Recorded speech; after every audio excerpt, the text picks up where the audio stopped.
De retour à Kinshasa, la délégation de députés nationaux médecins dépêchée à Bujumbura, au Burundi, par l'Assemblée nationale pour administrer des soins de santé gratuits aux réfugiés congolais a présenté le rapport de cette mission humanitaire lors de la séance plénière du 17 avril, présidée par le professeur Vital Kamerhe. Il est de voyages qui marquent à jamais une conscience. Ce que nous avons vu au Burundi n'est pas simplement une crise humanitaire.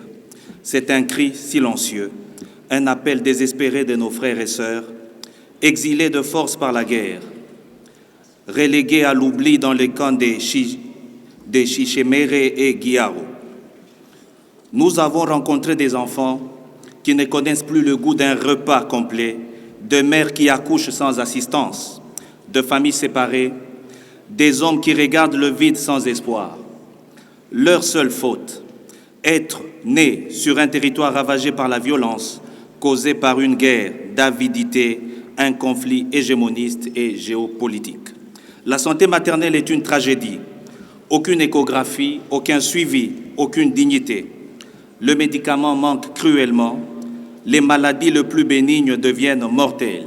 Il s'agit d'un rapport qui détaille tous les désidérata que connaissent ses compatriotes congolais ayant fui les violences dans l'est de la RDC, où l'armée rwandaise et ses supplétifs du M23/AFC sèment terreur et désolation. Cette délégation des élus nationaux médecins a fait des recommandations à toutes les parties prenantes, en incluant la chambre basse du Parlement. Au gouvernement, il a été demandé l'action diplomatique urgente et préparation au retour, initier un dialogue avec le gouvernement burundais, le HCR et d'autres partenaires pour garantir des conditions de vie décentes aux réfugiés dans les sites et mettre en place un programme de rapatriement volontaire sécurisé et encadré en collaboration avec les organisations internationales. Au commissariat de réfugiés, la délégation a demandé la mise en place d'un dispositif pour la scolarisation des enfants conformément au programme national. L'organisation de travaux d'assainissement du site de Guiaro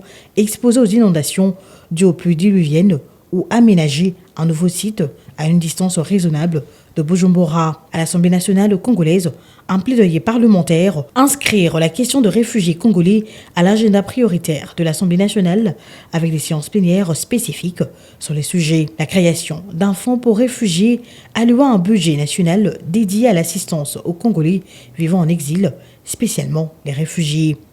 Pérenniser ces genres de missions humanitaires composées d'une équipe multidisciplinaire en vue d'une prise en charge optimale. Impliqué depuis le début de cette mission humanitaire et fortement ému par les images des conditions de vie de réfugiés congolais, le président de l'Assemblée nationale, le professeur Vital Kamerhe, a salué la bravoure de ces élus du peuple et a évoqué également le courage des populations restées dans le territoire occupé. Il a reconnu par la même occasion l'espoir que cette population place au chef de l'État, Félix-Antoine Tshisekedi Tshilombo, voyant en lui leur sauveur.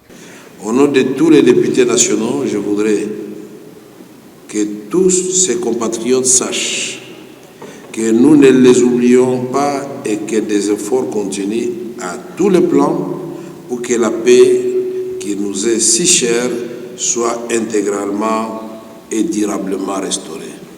C'est la détermination aussi du président de la République. Et c'est dans ce cadre, d'ailleurs, que je voudrais saluer le patriotisme et la bravoure des honorables députés qui reviennent fraîchement de leur mission humanitaire au Burundi, où ils sont allés assister bénévolement nos compatriotes déplacés. Une autre matière abordée lors de cette séance plénière était la présentation par la rapporteure adjointe du bureau de l'Assemblée nationale, Princesse Dominique Munongo, du rapport de la résolution de la commission spéciale et temporaire portant création d'une commission d'enquête sur la proposition de la Cour de compte au sujet du recrutement, mise à la retraite et promotion des agents de cette Cour. La commission d'enquête parlementaire est chargée de recueillir les éléments d'information les plus complets susceptibles de lui permettre de proposer, en parfaite connaissance de cause, à l'Assemblée plénière, le projet d'avis de l'Assemblée nationale sur les propositions de recrutement, de mise à la retraite et de promotion des membres de la Cour des comptes sollicitées par le premier président de la Cour des comptes. En exécution de résolution de la première session extraordinaire du Conseil supérieur de la Cour des comptes du 11 octobre 2024.